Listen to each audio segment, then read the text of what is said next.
Signore e signori,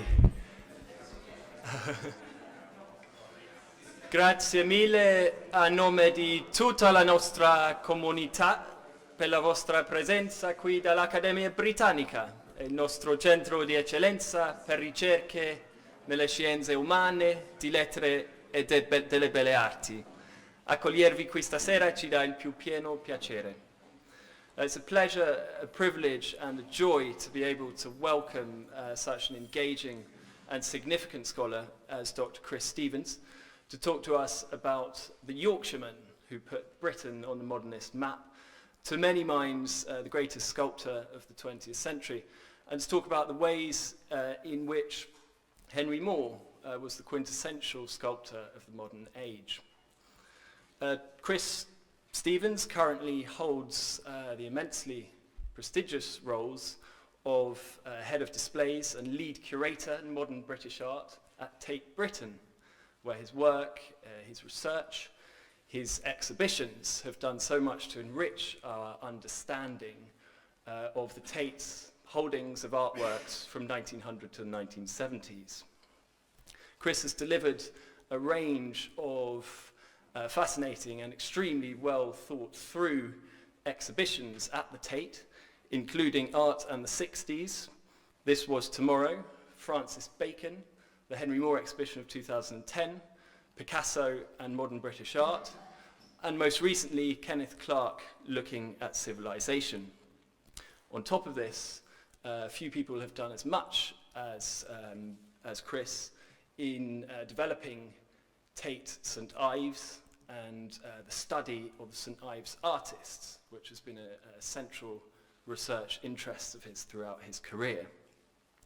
We're absolutely delighted that Chris's work as co-curator of the current acclaimed Henry Moore exhibition at the Baths of Diocletian has brought him to this great city, which at many times in history has been the centre of sculptural production in Europe.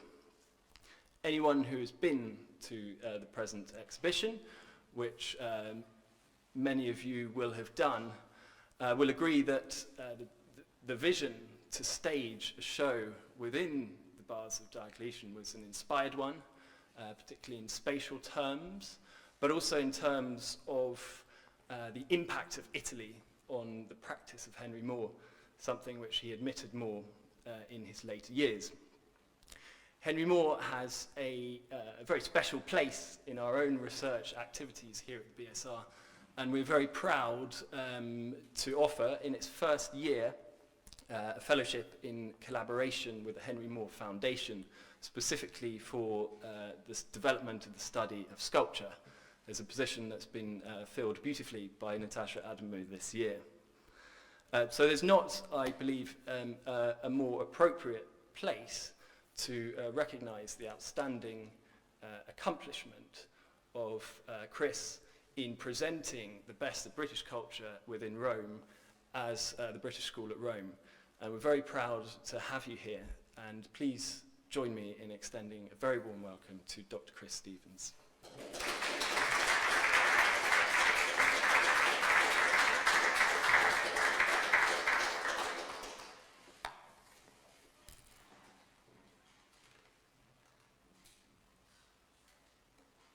Tom, thank you. That was rather overwhelming. That was very. Thank you for such a nice welcome, and thank you for inviting me. I've never been to the British School before, and it's featured in the sort of lives of several artists who I've worked on in the past, including Barbara Hepworth, whose first husband, John Sculpting, carved the fountain in the garden upstairs.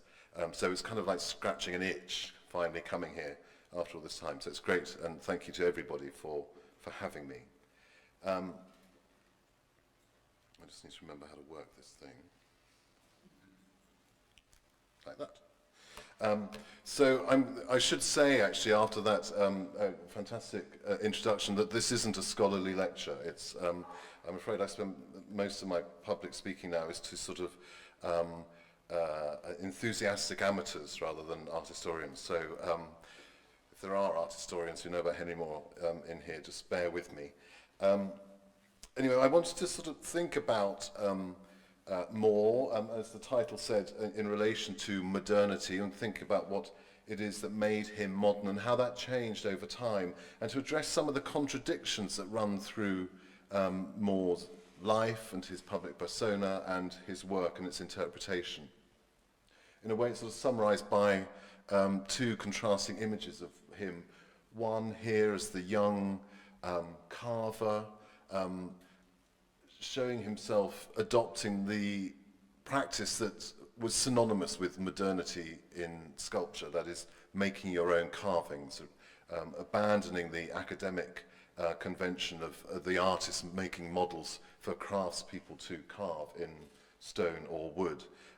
So this, the young Moore, the young carver, the young tyro, the manual labourer with his trousers tied up in a very eccentric way.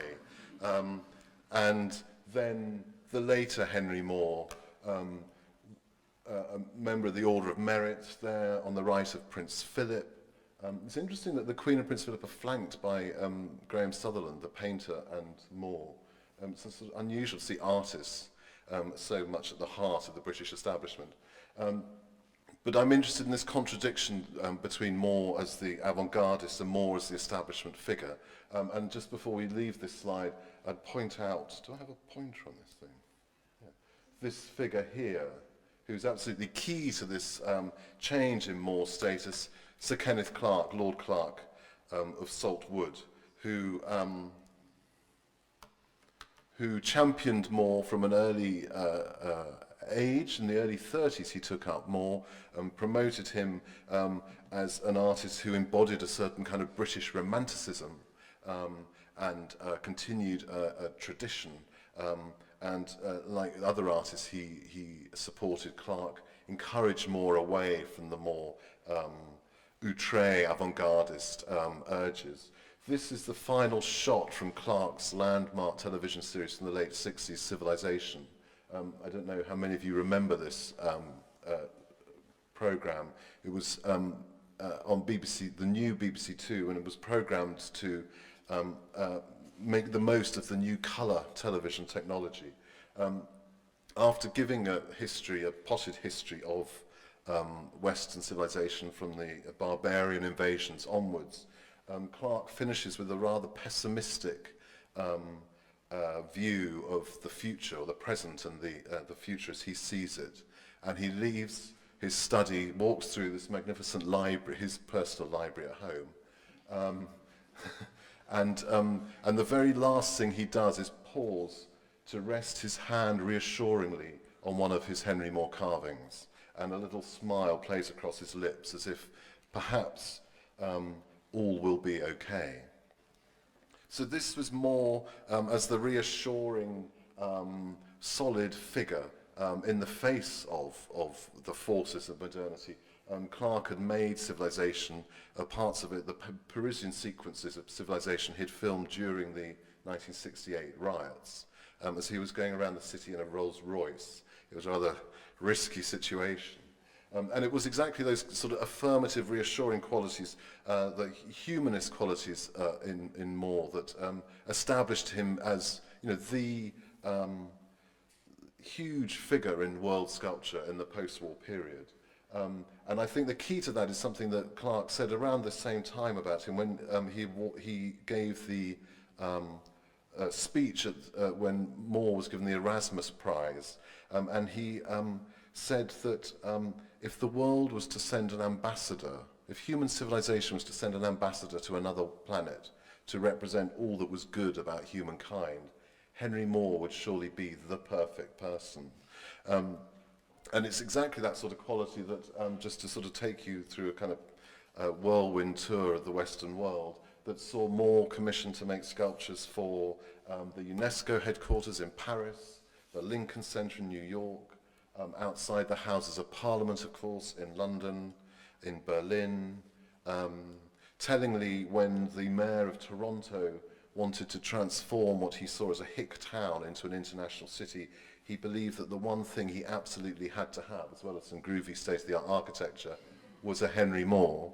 And then finally in Dallas, outside Dallas City Hall.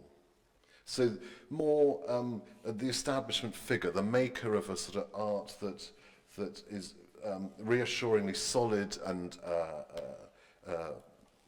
long-term, if you like, in the way that it evokes sort of ideas of nature, natural forms, natural processes, something that stands outside of the sort of vicissitudes of historical events.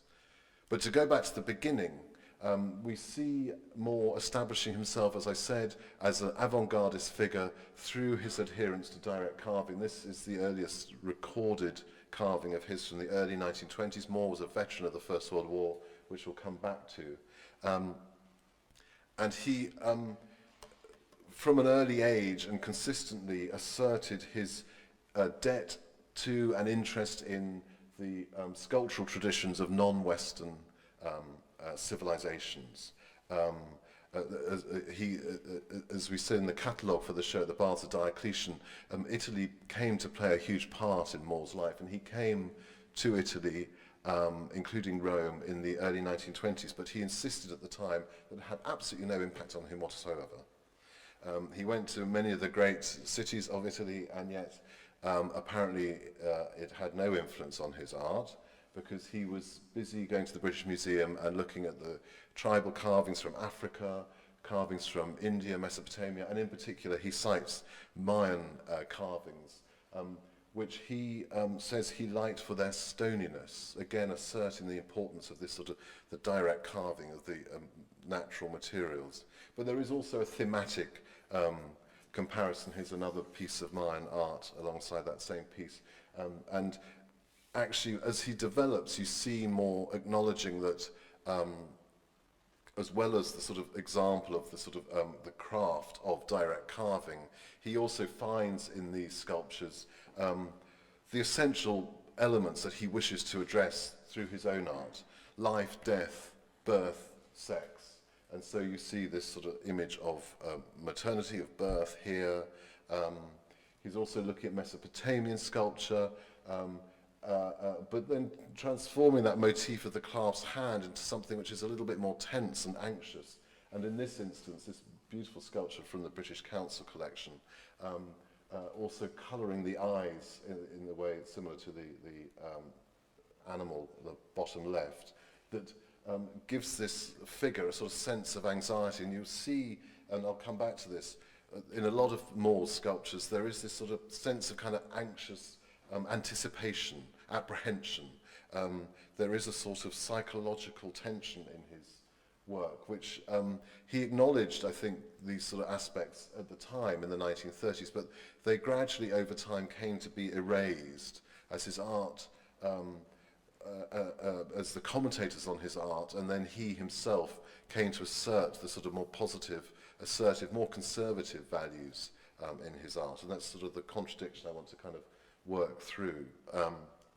He was looking at sort of earlier Western art, so this is a carving from Autun in France, but assertively not work from the classical and the Renaissance traditions. Of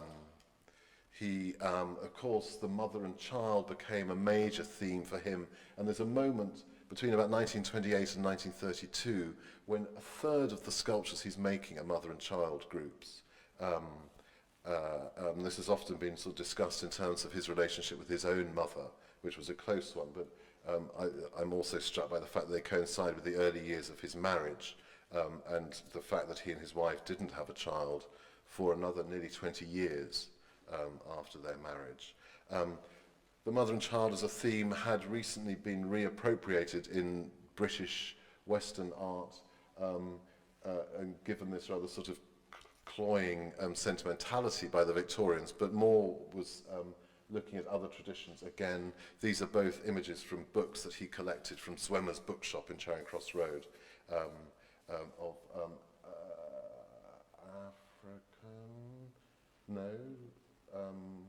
sorry, I'm not sure what the thing on the right is. The one on the left is North American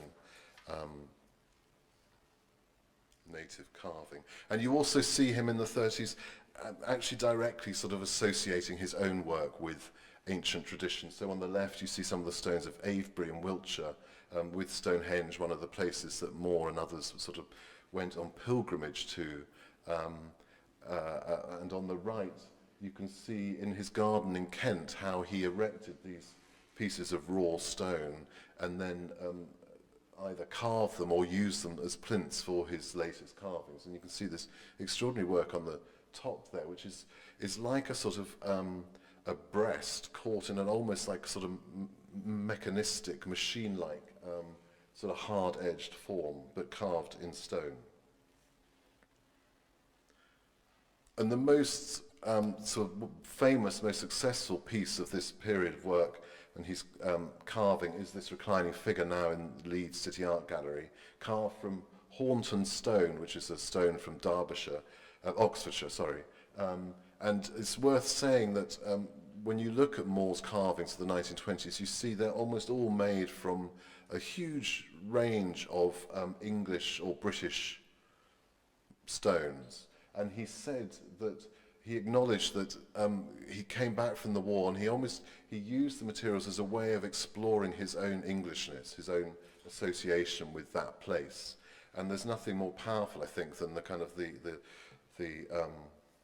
kind of geology of a place. And you know, when you think about it, when you travel through a country, through Britain, in this case, it is exactly the stones, the local stones, that distinguish one place from another, one culture from another, the building materials that are used.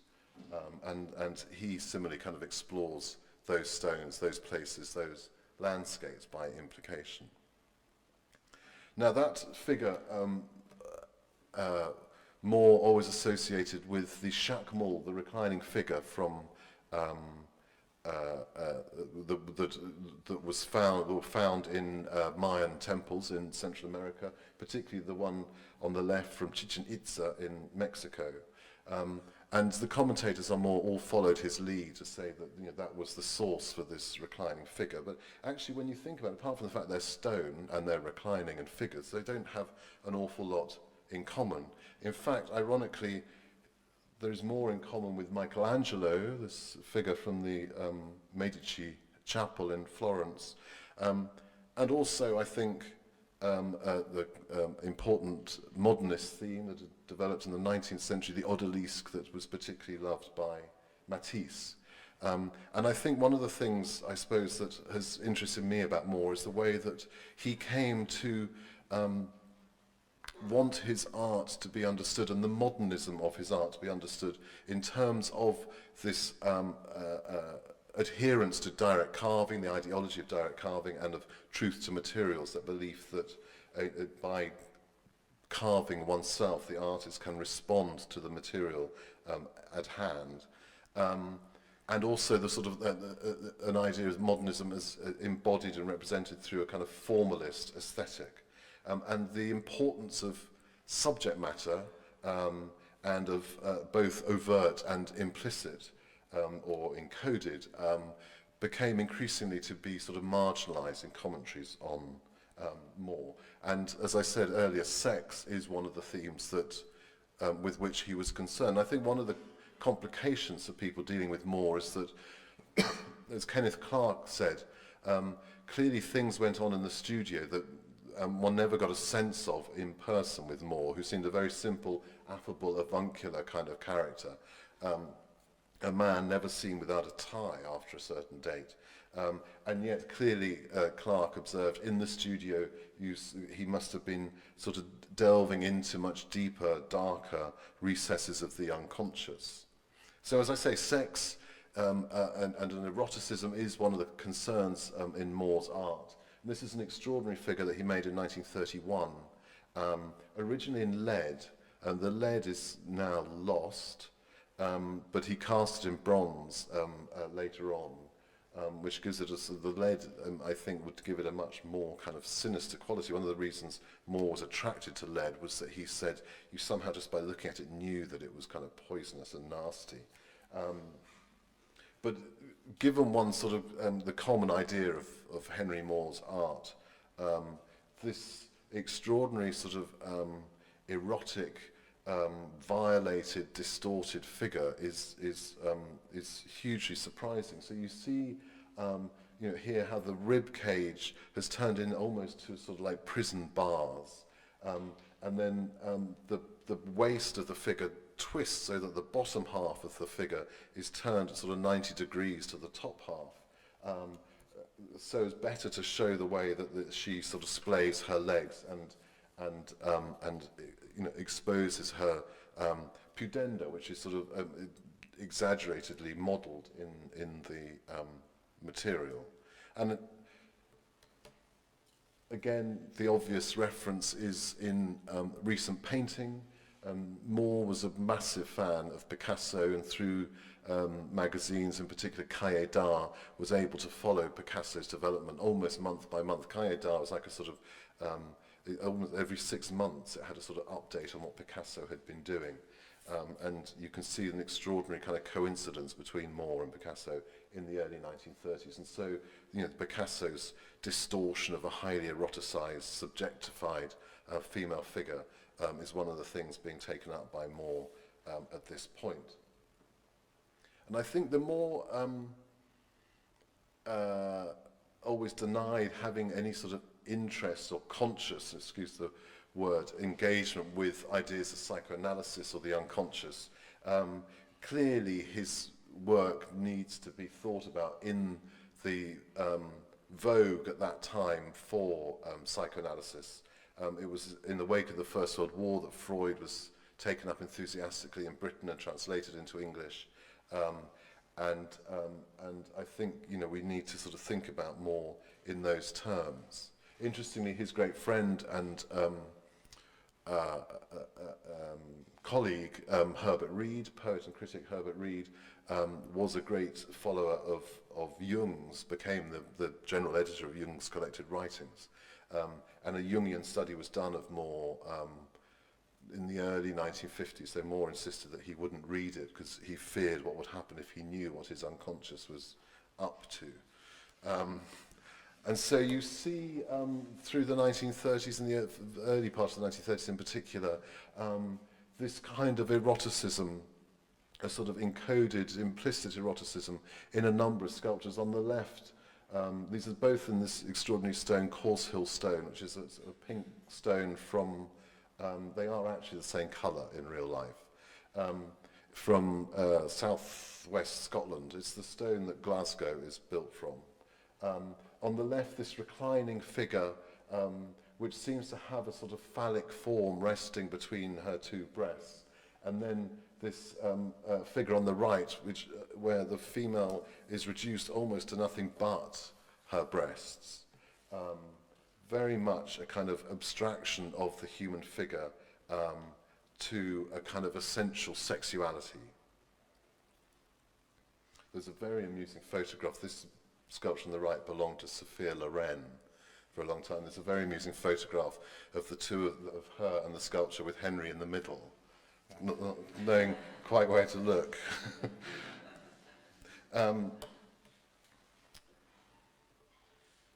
So I think part of Moore's modernity at this point in the 30s is this engagement, deliberate or not, with the changing idea of sex and sexuality in the wake of Freudian theories of the unconscious, a sort of an idea of the individual as defined through their kind of sexual and other sort of primal urges. I think also one of the aspects of his modernity which was not recognized for a long time was his relationship to the First World War. He was, as I said, he fought in the First World War. He was gassed at Passchendaele and invalided out. And though he denied him sort of suffering any trauma, and he sort of, like many veterans of the war, he sort of tended to talk about it in rather sort of gung-ho terms. It clearly did leave a mark on him. And it particularly strikes me, I mean, I think one could read the impact of the war both personally and, you know, in a broader cultural sense in all that he did, in that desire to return to some forms of art that are sort of somehow outside of recent history, if you like, going back to those basic themes of life and death, sex and generation and so on. But you also see emerging in the early 1930s a series of works where the body is fragmented and broken. Now the work on the left owes again of clearly a profound debt to the drawings that Picasso was making around the same time that were published in Cahiers d'Art, drawings for his monument to Apollinaire. But the work on the right, surely, more than anything, kind of brings to mind the sort of idea of sort of disinterred bones. And I'm struck by the fact that this work is being made exactly the period when other artists, writers, are for the first time writing about direct experience of the First World War. It sort of took a decade or a decade and a half before people were able publicly to express their experiences and to have processed their experiences of the war. And I think one can think of more in those terms. And there is the odd isolated instance where critics seem to pick up on that, if not explicitly the relationship to the First World War, certainly this sense of a kind of a tortured, dark quality to Moore's work. So this work from 1933, one critic wrote about in terms of it as if the body has been stripped down to its tendons and sinews, this sort of skeletal, hollowed out figure. And remarkably, that's a sort of reading which persisted even through to 1951. This is the plaster for the work that Moore made in answer to commission from the Arts Council for the Festival of Britain. This reclining figure, which is about, I don't know, 8-9 foot long, was located right in the centre, the heart of the South Bank site of the Festival of Britain.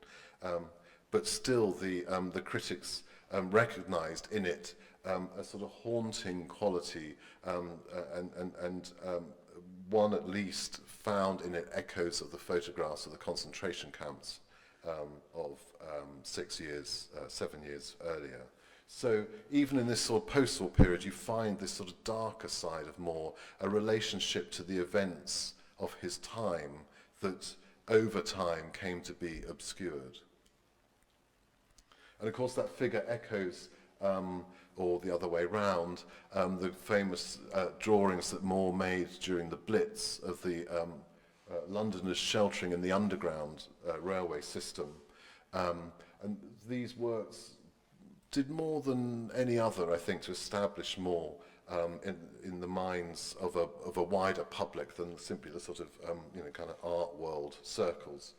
They were widely published, widely exhibited all over Britain during the war and abroad. They were sent to New York as part of the campaign to bring America into the war. And they came to epitomise the idea of stoical Londoners resisting the onslaught of the German aircraft. I'll come back to that in a moment. And as I say, they were shown in New York, and it was during the war in New York through his drawings that Moore started to become established in that city. And in a way, the mark of his success as a great modernist artist was his retrospective at the Museum of Modern Art in 1946. Museum of Modern Art then, at the height of its life as the great cathedral of modernism.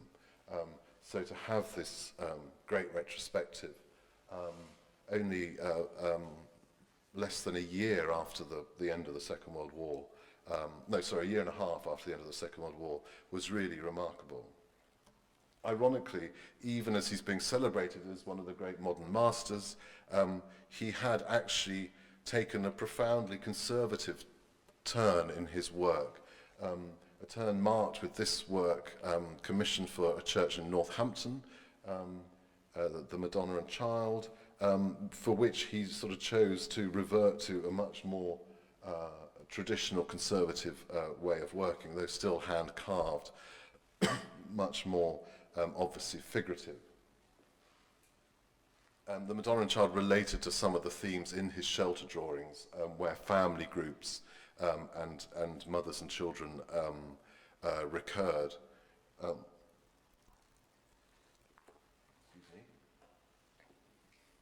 And then fed on to the series of sculptures he made of the family. This is one of the last, actually, a stone carving, which is in Harlow. A fantastic photograph. Surely staged, isn't it? The teddy bear on the plinth is just too good to be true. But yeah, there is a very powerful sense that More's images of the family, he made several sculptures of family groups, and a whole series of small, sort of 6-inch size maquettes as he experimented with different alternatives, about a dozen different compositions, exploring different relationships between mother, father and child. But they came to sort of, in a way, encapsulate become almost like a sort of symbol for the welfare state that was being established after the Second World War in Britain. This idea of the sort of nuclear family, and as a metaphor for a society that is sort of familial and protective, became pervasive. And it's through these works, as well as in the wake of the shelter drawings, that More really became established as the articulator of some sort of kind of public consciousness, if you like. So it's at this point we start seeing More becoming established as an artist, seen as an artist of the purveyor of these sort of comforting images, affirmative images of sort of nurturing groups or individuals. Actually, there was a darker side to all this. I think the shelter drawings actually became to be sort of profoundly kind of misrepresented, because the original motivation for More's addressing the subject was one of anger. This is an image not of the underground system, but the Tilbury shelter, which was the basement of a factory in East London, which mass observation, the sort of social commentary survey, recorded as one of the most squalid places amongst very squalid places. And what's been forgotten about these shelters is that how foul they were. That in this sort of huge cellar, on the right, the upper right, you can see the bales of paper that were stored in this basement. And then these people sort of, it wasn't official, they just went in to take shelter, hundreds of them, thousands of them, without any sort of sanitation. So it really was, a hideous situation. And More's reaction when he first saw people sheltering in the underground was anger, because these were the poorest people in London, the sort of, the kind of the underclass that were rarely seen by people like More, who had been flushed out and, to his mind, abandoned by the authorities and left to sort of fend for themselves. So it wasn't actually a kind of a celebration of stoicism, of heroicism. It was a sort of the sentiment that inspired More to make these drawings was much more one of anger. And I think if you think back to that, the other image I showed, that there is, one also finds a kind of ghostliness, a sort of sense of mourning, almost like these figures are already entombed. The sort of echo of the catacombs or something seems very clear. And they came out of, an earlier moment in the later 1930s when More increasingly began to make forms that expressed a sense of tension and anxiety. These are the years running up to the Second World War, when More, probably a member of the Communist Party, highly politically motivated, and of course, a veteran of an earlier war, could see the horror of Nazism rising in Germany and the inevitability of war coming. And so he makes these series of sculptures where he uses string to literally create a sort of feeling of tension. The one on the right here, you see him using lead again, and you see the quality that he liked in the lead, I think, deliberately sort of evoking a kind of fragment of a vertebra or something. And then you see him in his drawings kind of upping that sense of tension a little bit more, where he makes drawings of the sculptures that he's making, and then sets them in these sort of claustrophobic cell-like spaces. You see on the left these tight architectural spaces with sort of the suggestions of windows but out of reach, out of sight. Or here on the right, this amazing drawing, which is from the Tate, where the sculptures, the figures are kind of pushed right up towards us by this mysterious background with a sort of dark hollow in the middle of it, sort of unexplained. So you see him in the late 30s developing this a language, sculptural language, whether in sculpture itself or in drawing, a sculptural language that expresses this growing sense of tension and anxiety. And it reaches a kind of a high point at the end of the 30s with this piece, The Helmet, which he starts making as war begins in the autumn of 1939. And with this piece, I think he captures a sort of essential ambiguity, that this is a sculpture which is about protection. So it's a sort of helmet-like form which has a sort of figure inside it. And it is both a sort of sculpture about vulnerability, but also the sculpture itself has a kind of bellicosity. It's a sort of belligerent form, capturing the sort of the ambiguity of the warrior, if you like. And exactly at this moment, there's a very revealing correspondence between Moore and a friend of his about pacifism, where his friend has obviously said, will you fight in this war? And Moore's too old to be called up, but you can see he's completely conflicted by the instinctive pacifism that has arisen from his experience of war previously, and his hatred of the Nazis, and his sort of uncertainty as to which way he would go in that situation.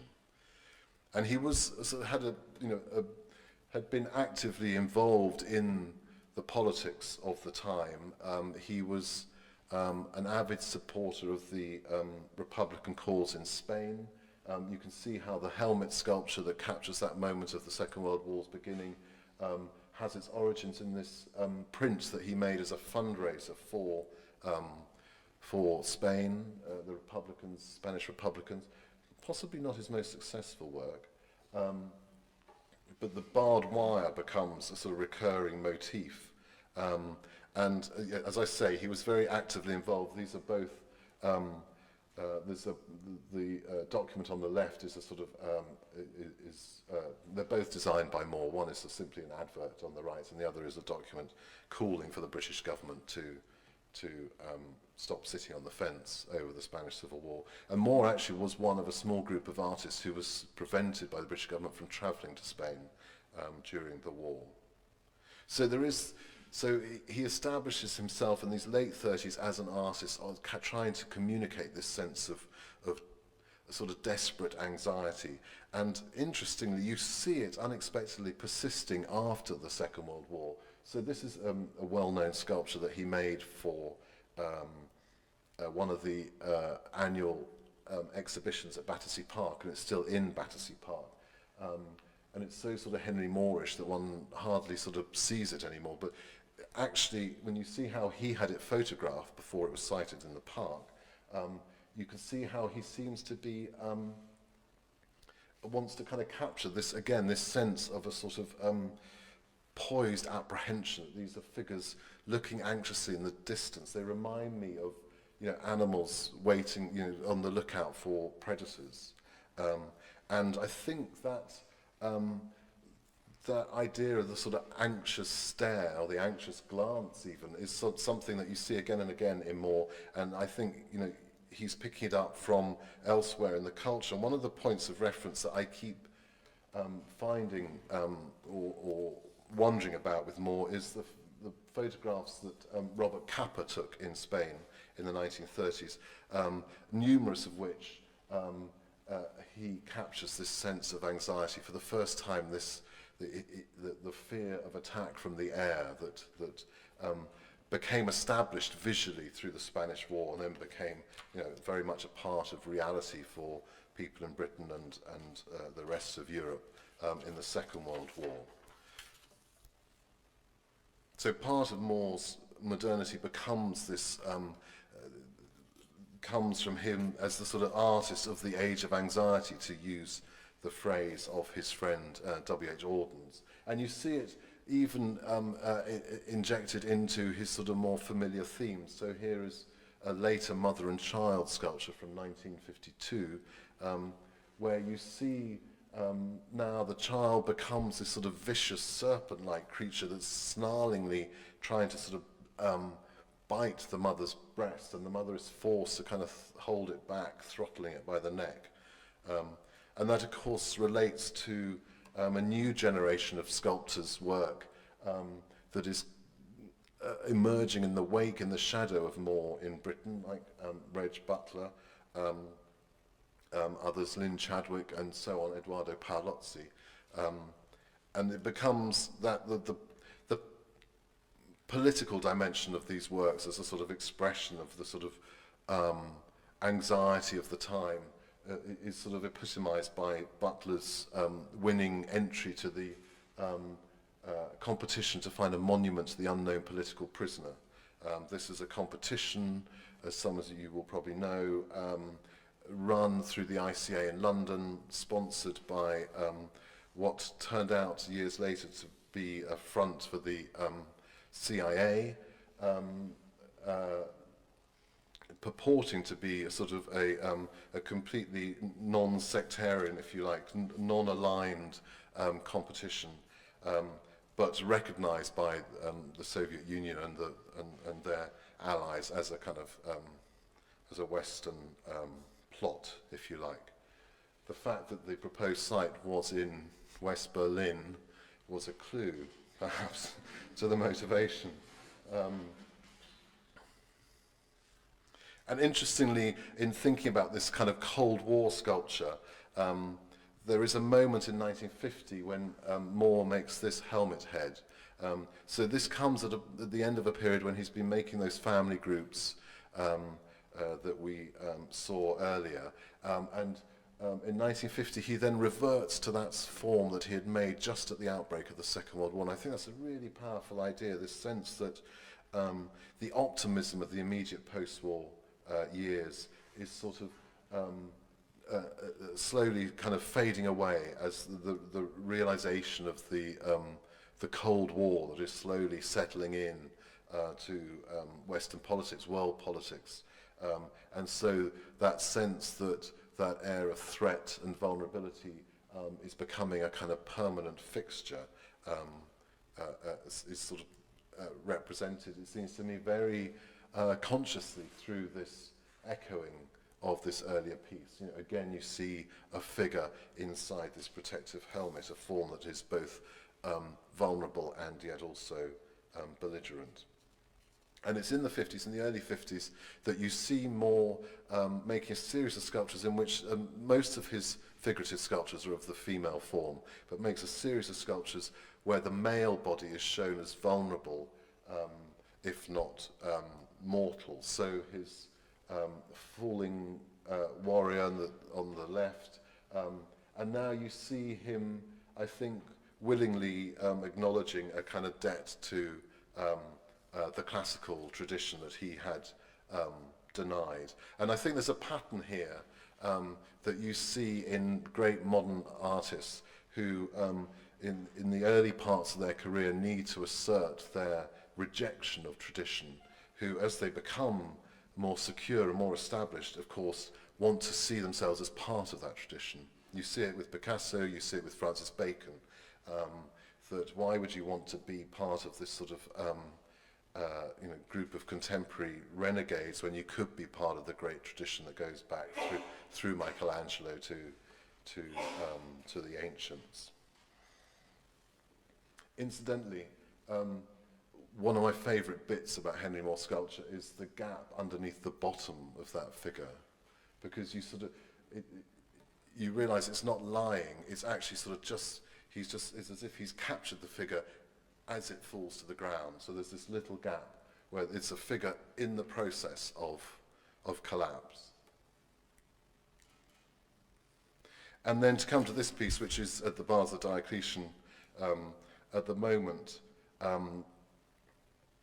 again you see more acknowledging, showing a debt to ancient tradition, classical tradition, the broken figure. But of course, in this context, it's called warrior with shield. The broken, dismembered body takes on a different significance than simply the kind of classical fragment. It becomes,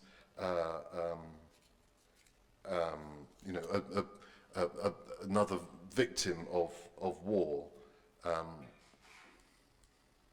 And just to continue the classical fragmentary bit, this is an early, on the right is an early, this is small sort of 8-inch sculpture, but it's the maquette, as it were, that the warrior with shield is worked up from, and you can see how it relates to classical torsos, but also to something that Moore had witnessed just the year before. These are his photos on the left of the plaster casts, I learned today, of the victims at Pompeii. I was very excited to find that I had still got this slide in the talk after our conversation at lunchtime. But it's interesting. I think what's really striking about this is the Moore became increasingly engaged with photography himself, that how the significance of a subject resonates with its contemporary context. So for him, the pathos of these the victims of the eruption at Pompeii, I think take on a very sort of contemporary and therefore all the more powerful kind of significance. And then just to sort of reiterate a point I made about the falling warrior, this warrior with shield, and also to reiterate the point that Moore, as he grew older, came to sort of push the more conservative readings of his work. This warrior with shield, later in life, he said, he thought he probably had in mind when he made it the idea of Britain during the war as being alone in Europe, resisting the German onslaught and so on. But I think actually when you look at it, the way the figure is poised, the way it's posed, that actually again, like the falling warrior, you see the figure at the moment of its collapse. And I think there is an interesting echo again with the photograph by Capa from the Spanish War, that this isn't, I don't think this warrior with shield was made as an image of stoical resistance so much as a final collapse after a long battle. And as I say, Moore had a strong engagement with photography, and I think again this is another sort of overshadowed part of his modernity. He not only took his own photographs, which were not only of his sculpture but of other things, but also it emerged when we made the exhibition in London a few years ago. He also, like many modern artists, looked to photography as a source. So interestingly, he completely denied it. This, he said, was the first of the shelter drawings, and you can see, as I say, the predominance of the mother and child and the family groups. And he talked about how he had observed these sort of touching scenes on the platforms. But actually, as you can see, he found them in picture post. There's one group and there's the other. And actually, I think had to change the date of the drawing so as to predate the magazine. I mean, I don't... this isn't a great sort of, kind of accusation, I think, but I think it's interesting and that, there is a very fine tradition of modernist artists looking to photography as a source of imagery. And of course, the great challenge for art after the invention of the photography was precisely how you continue to represent the world in a way that was other than simply representational. But I think it's also interesting to think why Moore felt unable to acknowledge that debt.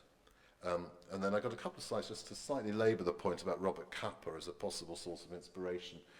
Capa made a series of photographs that were well known in Britain during the Spanish Civil War of the Madrid underground where people were sheltering. And there are interesting echoes, I think, with the way some of Moore's images use the backdrop of the walls, and actually you can just make out the posters lining the walls. And then also Capa has possibly provided a source for the idea of the helmet, this sort of rather chilling photograph of a child soldier in 1938. I'm sort of drawing towards the end now.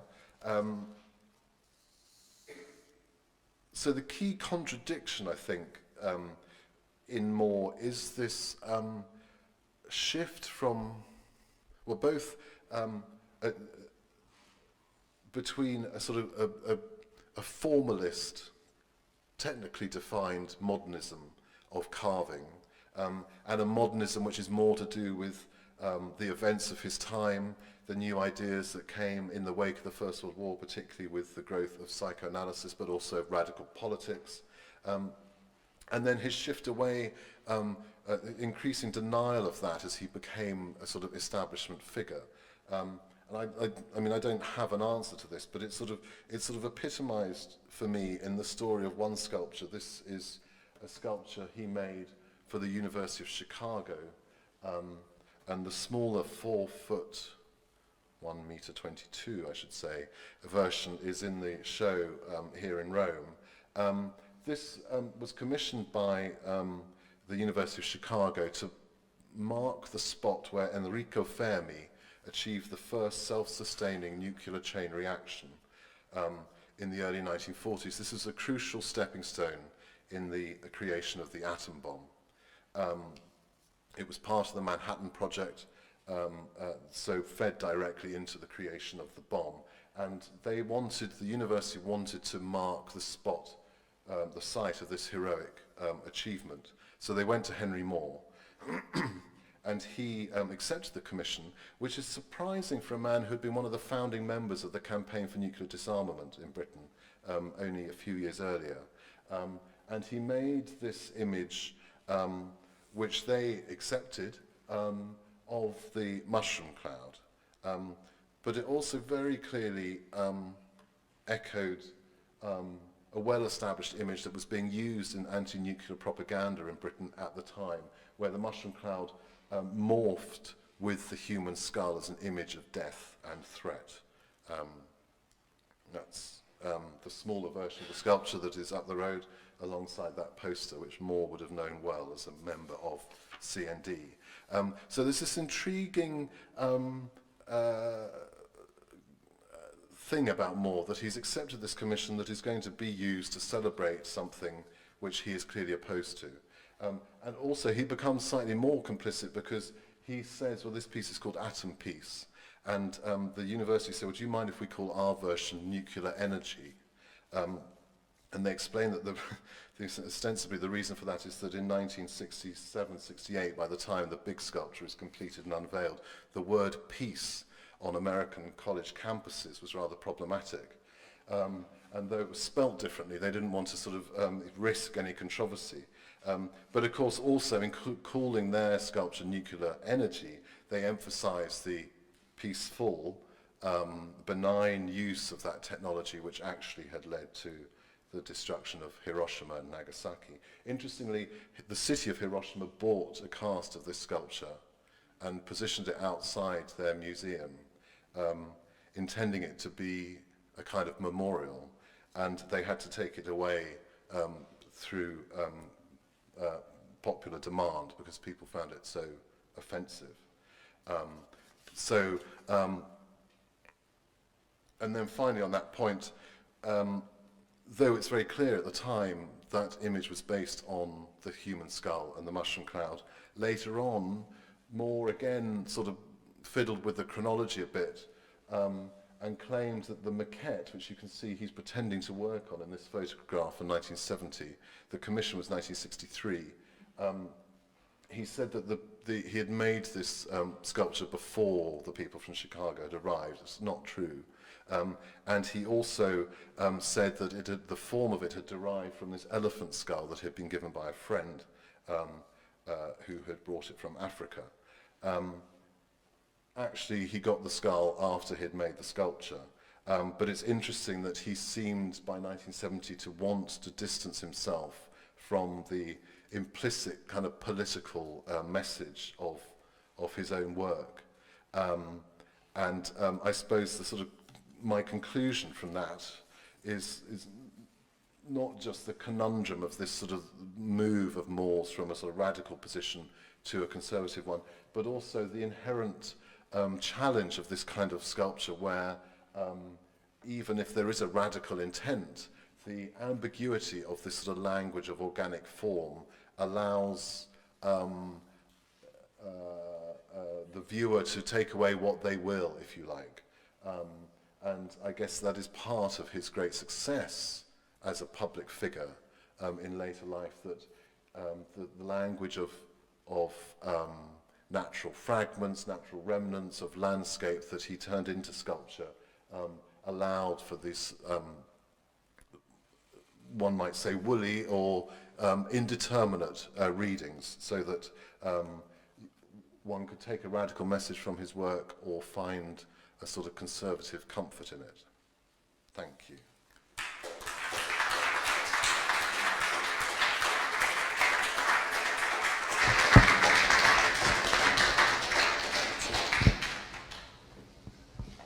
Thank you very much indeed. I disagree, that wasn't a scholarly lecture. I felt it was a very eloquent and compelling and erudite survey of Henry Moore, so thank you very much for that.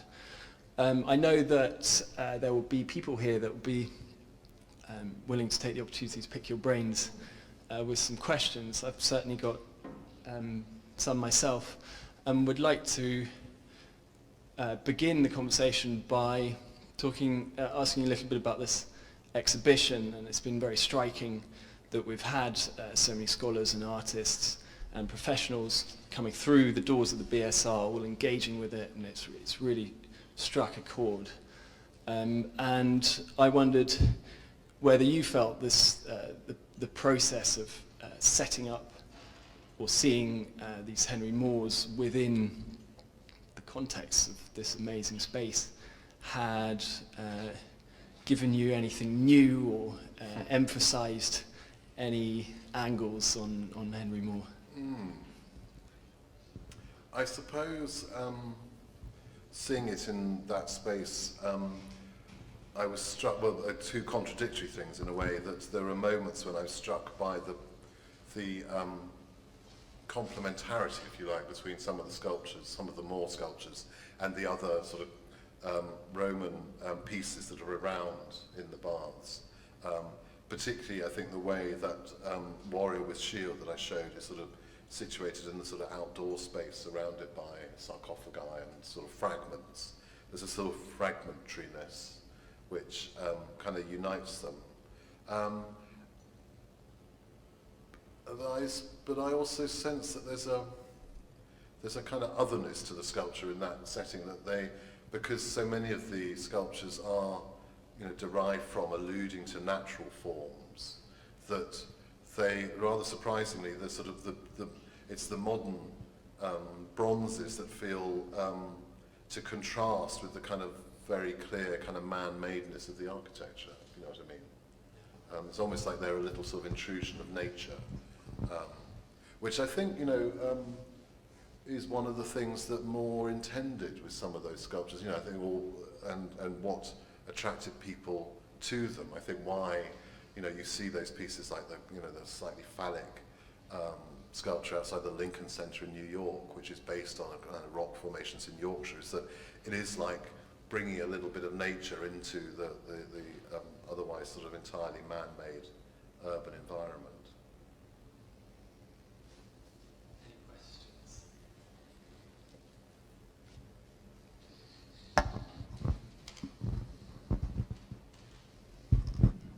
Thank you for the talk. It was fascinating.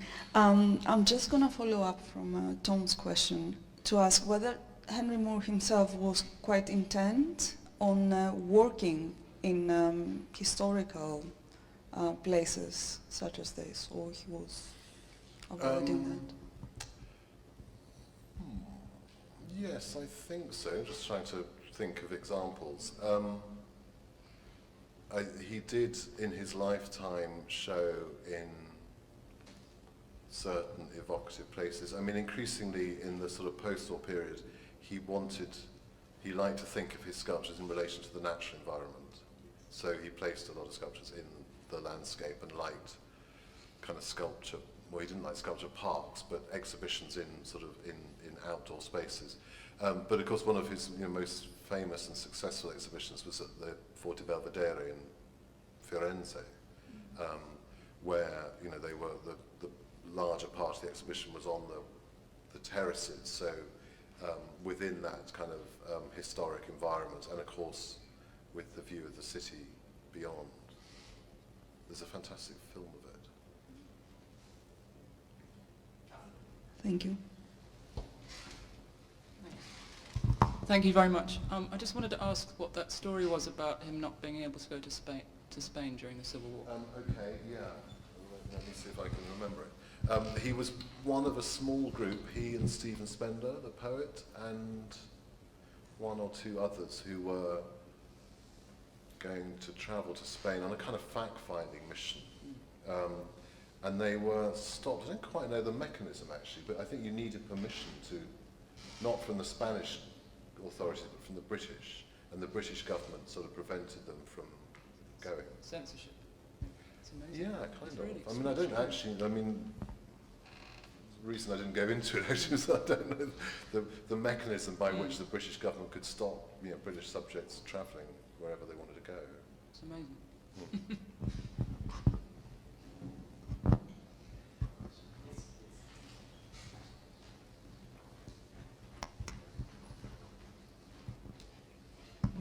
Were his sculptures influenced by his personal life, like Picasso? We haven't heard anything about his relationships or anything. No, they weren't like Picasso's. No, no, not so as far as I know. Not quite. I mean, well, one can speculate. I mean, I did sort of say that he makes a huge number of mother and child sculptures in the early years of his marriage, which was childless until 1946 or 7. Why was that? Why would I didn't know She her couldn't have children. a child or something? Presumably, yes. Yeah. Yeah, and I think he and his wife were resigned to not having children and was surprised then when, at the age of 50, he became a father. One sympathises. As a 50-year-old with small children. You could speculate that it's interesting that the one mother and child that I showed with where the child has become this snarling serpent trying to devour the mother was made when his daughter was 5 or 6. You could speculate that there's some relation between the two, but I think that might be a bit unfair. But I don't think you do see his biography so overtly entering.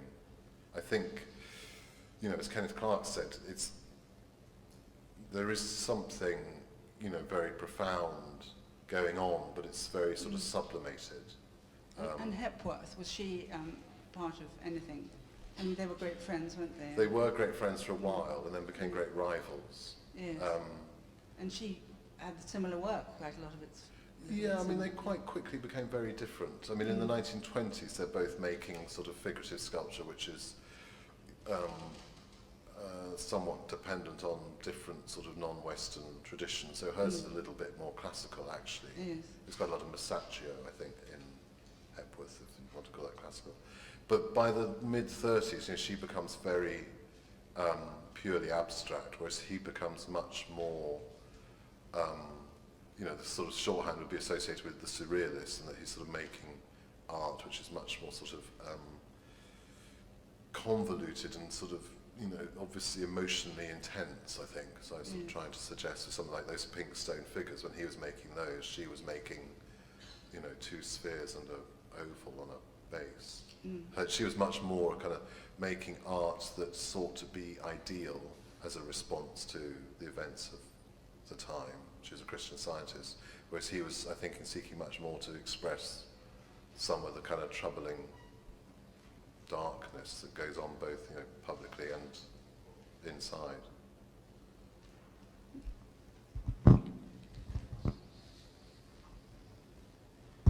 I really enjoyed seeing the exhibition in the Bassett Diocletian after seeing it in the Tate Britain, which is a very, very different space. And I was interested in how the process was shown in the Bassett Diocletian. You had the process for the UNESCO sculpture, which was interwoven with the finished pieces, and I'm interested in how it was curated and how the decisions were made. I can't really tell you, to be honest, because that's like the kind of installation here in Rome was done by the curators here, so I wasn't involved in that. So the layouts and what they put around it was their decision. Sorry. Okay.